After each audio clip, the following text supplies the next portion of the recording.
there's not enough people out there enforcing safety.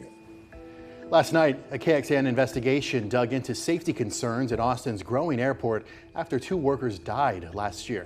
And tonight, KXAN investigator Avery Travis looks into how staffing challenges and vacancies could impact safety and what the city's Department of Aviation is doing about it. Flying through Austin's airport, it's clear it's busier than ever. You may see it in the parking lots and security lines, but just outside the windows, between the terminal and the runway, to the area called the apron. It's the one part of the airport where there are people, vehicles, and airplanes with engines running, all mixing together. One former airport employee with knowledge of operations out there agreed to speak with KXAN about their concerns. We verified their credentials, but they asked to remain anonymous. Every day feels like things are hanging by a thread. That group is just so overwhelmed, so underpaid, so understaffed. They're talking about the team that's responsible for airside operations, as well as compliance with federal regulations and safety monitoring on the apron. Right now, the airport says it is meeting its minimum staffing standards, with 2 people during the day and at least 1 at night. We've met the minimum. How do we exceed that? In some cases we are, but we know there's a lot of work to come. According to staffing data provided by the airport, it is trying to fill a 30% vacancy rate on the airside operations team. That's far higher than the roughly 17% rate for the aviation department as a whole.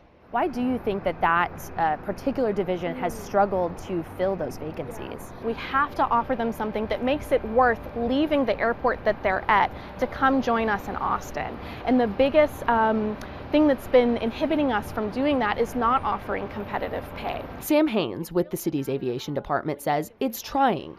The budget for fiscal year 2024 reflects increased pay for several positions and a few new positions, including some managerial ones. So it's not just about filling the vacancies, it's about bringing the most talented, experienced, qualified people, and really what we're looking for is to bring others from large airports to help us grow this airport into a large one ourselves.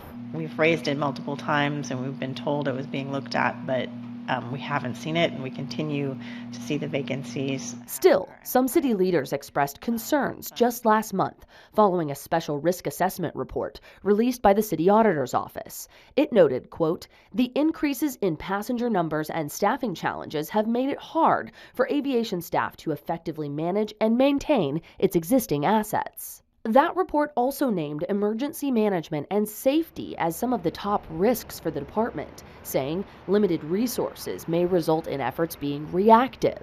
KXAN asked the airport about records showing dozens of violations noting safety issues on the apron in recent years, and about whether there should be stronger enforcement. Haynes emphasized violations are not the only way the airport hopes to encourage a culture of safety. And she also said a new safety management system being implemented over the next few years will help them better collect data and document trends. So it's a combination of using tools to track data and developing those trusting relationships so that people feel comfortable and confident coming forward to speak about incidents that occurred. But that former employee still worries about how and where any new responsibilities will land. The solution is more people who can address the safety issues in the way that they're supposed to. One of those new managerial positions we mentioned is a safety management system, or SMS manager, to oversee that program. The department is also trying to bring on an emergency management officer soon, too.